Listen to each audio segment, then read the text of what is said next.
Education సిస్టంలో మార్పులు రావాలంటున్నారు.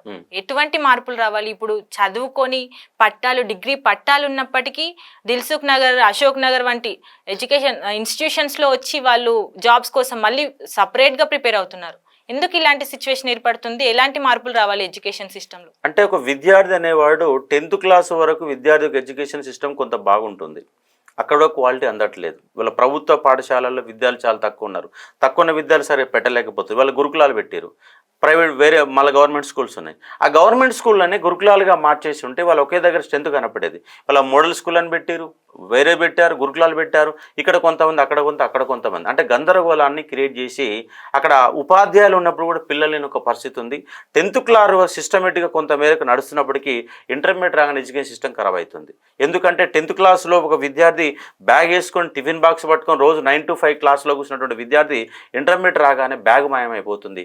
2 పుస్తకాలు పట్టుకొని ఖాళీ పోతున్నాడు. డిగ్రీకి వచ్చిన తర్వాత ఆ ఎడ్యుకేషన్ సిస్టమ్ నడవట్లేదు.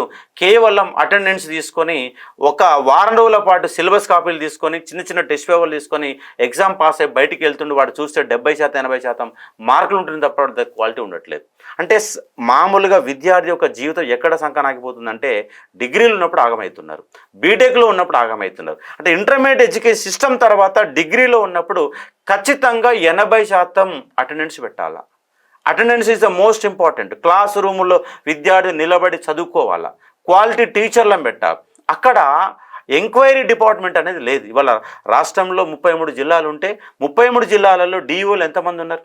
ఒక జిల్లా ఎడ్యుకేషన్ ఆఫీసర్ కూడా నియమించలేని పరిస్థితుల్లో తెలంగాణ గవర్నమెంట్ ఉందంటే ఎడ్యుకేషన్ సిస్టమ్ ఎట్లా బాగుపడుతుంది? కాబట్టి కింది నుంచి అంటే ఫస్ట్ క్లాస్ నుంచి అప్ టు పీజీ వరకు ఒక దానిపైన అజమాయిషి ఇచ్చేటటువంటి ఒక వర్గాన్ని ఏర్పాటు చేయాలి.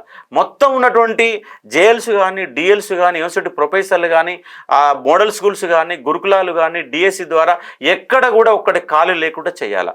వాళ్ళకు కూడా టీచర్లకు కానీ, లెక్చరర్ ప్రొఫెసర్లు కానీ ఫేస్ రికగ్నిషన్ పెట్టాలా. ఖచ్చితంగా యూనివర్సిటీలో చదువుకునే విద్యార్థి కూడా 100% అక్షరాస్యత అటెండెన్స్ ఉండే విధంగా చేసి వాళ్ళని కూర్చోబెట్టి చదివించే ప్రయత్నం చేయాలి. ఒకవైపు రోజు ఒక 4 గంటల పాటు మీరు వివిధ రకాలుగా క్లాసెస్ చెప్తూనే మీ యొక్క పీజీ సిలబస్, డిగ్రీ సిలబస్ చెప్తూనే మరో గంట అదనంగా ఇవాళ టెక్నికల్ సంబంధించి ఏ ఉద్యోగాలు ఉన్నాయి, మార్కెట్లో ఎలాంటి పరిశ్రమలు ఉన్నాయి, వాటి పరిశ్రమకు కావాల్సిన టెక్నికల్ స్కిల్స్ డిగ్రీలో ఉన్నప్పుడే రోజు ఒక గంటన్నర పెట్టి వాడికి నేర్పిస్తే ఒకవేళ గవర్నమెంట్ ప్రిపేర్ అయితే గవర్నమెంట్ ప్రిపేర్ అవుతాడు. ఒకవేళ గవర్నమెంట్ ఉద్యోగం వాడికి ఇంట్రెస్ట్ లేకపోతే ప్రైవేట్ వైపు సాఫ్ట్వేర్ వెళ్ళిపోయినప్పుడు వాడికి వెళ్ళిపోవడానికి అవకాశం ఉంది. బీటెక్ అయిపోయేసరికి మార్కెట్లో ఎన్ని రకాల సాఫ్ట్వేర్లు ఉన్నాయి, హైదరాబాద్లో ఎన్ని కంపెనీలు ఉన్నాయి, ఏ కంపెనీలో ఏ సాఫ్ట్వేర్ ఉపయోగిస్తున్నారు, ఆ సాఫ్ట్వేర్ వాడికి నేర్పిస్తే వాడు అప్పుడు బీటెక్ అయిపోగానే ఎమ్మటి వాడికి ఉద్యోగం రావడానికి అవకాశం ఉంది. లాంగ్వేజ్ స్కిల్స్ నేర్పించాలి. బీటెక్ అయిపోయిన వాడికి ఖచ్చితంగా ఇంగ్లీష్లో ఒక లెటర్ కూడా రాయలేని పరిస్థితి, కరెక్ట్గా ఒక 10 నిమిషాలు మాట్లాడలేని ఒక పరిస్థితి ఉంది. వాడికి language skills, English language skills నేర్పియాలా, టెక్నికల్ స్కిల్స్ నేర్పియాలా. ఇవాళ చాలామంది ఇంటర్మీడియట్ డిగ్రీ అయిపోగానే అమ్మాయిలంతా ఓన్లీ హౌస్ వైఫ్కి పరిమితం అవుతారు.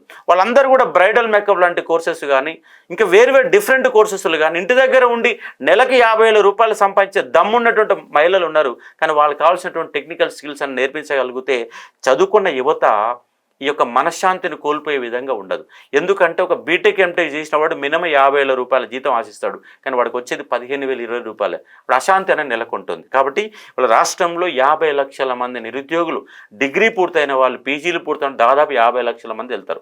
ఆ 50 లక్షలకు భవిష్యత్తు ఏంటి, వాళ్ళకి ప్రణాళిక ఏముండాలా, ఏం చేస్తే వాళ్ళు బాగుపడతారు? ఇవాళ 1,00,000 కోట్ల రూపాయలు మీరు రైతుల కోసం ఖర్చు పెట్టి ఏ విధంగా ఖర్చు పెడుతారో నిరుద్యోగులకు సంబంధించిన 10,000 కోట్ల రూపాయలు ప్రతి సంవత్సరం ఒక బడ్జెట్లో 10,000 20,000 కోట్ల రూపాయలు కానీ ఖర్చు పెడితే రాష్ట్రం అనేది ఎంతో అభివృద్ధి ముందుకు పోవడానికి అవకాశం ఉంది.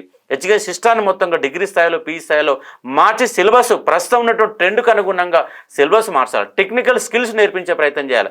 లాంగ్వేజ్ స్కిల్స్ నేర్పించే ప్రయత్నం చేస్తే డిగ్రీ అయిపోయాక, పీజీ అయిపోయాక వాడికి సరైన రీతిలో ఉద్యోగ కల్పన రావడానికి అవకాశాలు ఎక్కువ ఉంటాయని నా యొక్క భావన.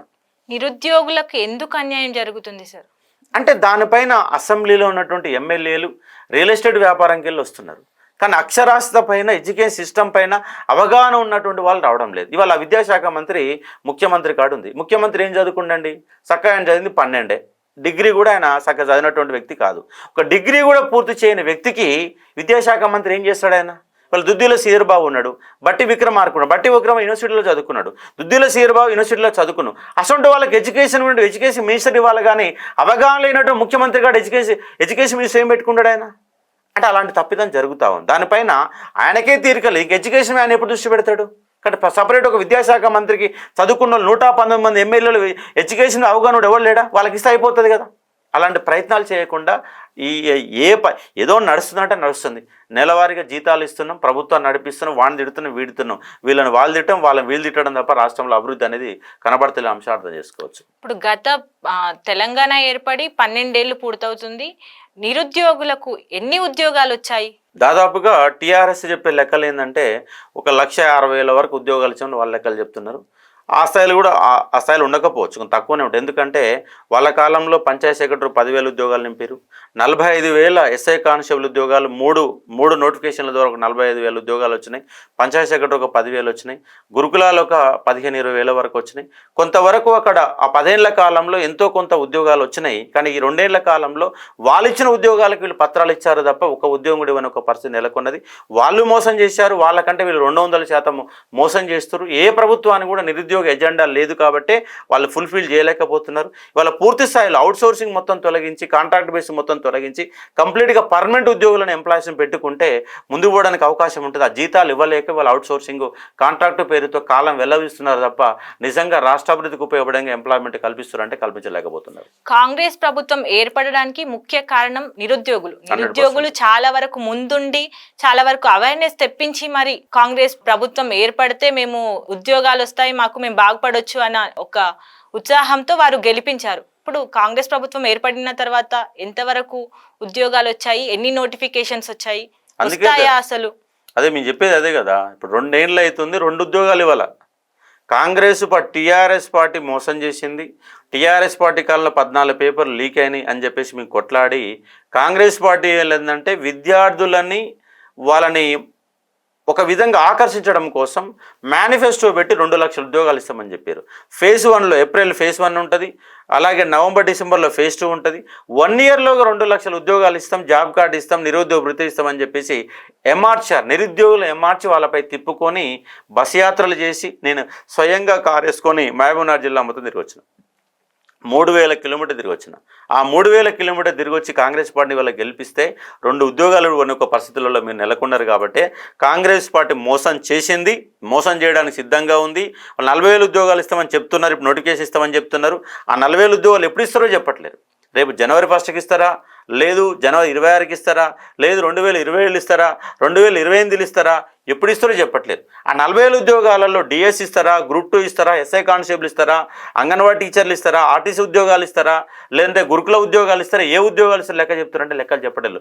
లెక్కలు చెప్పకుండా త్వరలో ఈ ముఖ్యమంత్రి రేవంత్ రెడ్డి అంత దిక్కుమాలిన ముఖ్యమంత్రి దేశంలోని 31 రాష్ట్రాల్లో ఎక్కడ కనపడతారంటే ఎక్కడ కూడా కనపడదు. అవగాహన లేనటువంటి ఒక పనికిమాలిన ముఖ్యమంత్రి తీసుకొని సింహాసనం పైన కూర్చోబెడితే కనకము సింహాసనం పైన శునకమును కూర్చోబెట్టన్నట్టుగా రేవంత్ రెడ్డి యొక్క పరిపాలన తీరున్నది. వాళ్ళ ముఖ్యమంత్రి అన్న సోయి కూడా మర్చిపోయి భూత పురాణాలు ఆయన మాట్లాడుతున్న సందర్భాలు కనబడుతున్నాయి. ఇంత పనికిమాలిన ముఖ్యమంత్రిని ఎక్కడ కూడా నేను చూడలేదు. కానీ ఈ ముఖ్యమంత్రి గానికి ఇట్లనే కొనసాగితే నిరుద్యోగుల భవిష్యత్తు మరింత అంధకారం ఉండడానికి అవకాశాలు ఎక్కువ కనబడుతున్నాయి. అటు ప్రైవేట్ రంగంలో లేదు, ఇటు గవర్నమెంట్ రంగంలో, ఏ రంగంలో కనబడతలేవు. కాబట్టి తక్షణమే ఈ కాంగ్రెస్ యొక్క ప్రభుత్వాన్ని మేము డిమాండ్ చేస్తున్నామంటే మీ ముఖ్యమంత్రిని మార్చండి. ఈ ముఖ్యమంత్రికి పరిపాలన చేత కాదు, మాటలు మాట్లాడడం తప్ప పరిపాలన చేయడం చేత కావడం లేదు. కాబట్టి ఈ ముఖ్యమంత్రిని మార్చాలని కాంగ్రెస్ పార్టీకి మేము రిక్వెస్ట్ చేస్తా ఉన్నాం. ఇప్పుడు 2 ప్రభుత్వాల్లోనూ నిరుద్యోగులకు అన్యాయం జరిగింది అంటున్నారు. మరి నెక్స్ట్ వచ్చే ఎలక్షన్స్ లో అశోక్ సార్ ఏ పార్టీకి సపోర్ట్ చేస్తారు సార్? ఈ పాట ఆ పాట అని ఏం కాదు. నేను నిరుద్యోగుల అంశం మీద ప్రభుత్వాన్ని పొంది కొట్లాడుతున్నాను. నేను ఈ పార్టీ చేయాలని ఆ పార్టీ చేయాలనే కాన్సెప్ట్ కాదు మాకు. అందుకే నిరుద్యోగులలో చైతన్యం పెరగాల.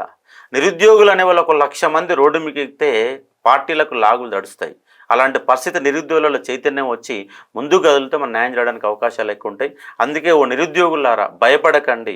మీరు దమ్ము ధైర్యం ఉన్నటువంటి చదువుకున్నటువంటి వాళ్ళు, అసెంబ్లీలో ఉన్న వాళ్ళు, చదువురాని సగం చదువుకున్న వాళ్ళే, వాళ్ళకంటే మనం మెరుగైన వాళ్ళం, నాలెడ్జ్ ఉన్న వాళ్ళం, సబ్జెక్ట్ ఉన్న వాళ్ళం. ఒక్కసారి ప్రశ్నించడం నేర్చుకోండి, రోడ్డు ఎక్కడం నేర్చుకోండి, ప్రభుత్వాలు నిలదీద్దాం, బరిగీసి కొట్లాడదాం, మన హక్కులను సాధించుకుందామని వాళ్ళకు స్పష్టంగా చెప్పదలుచుకున్నాను.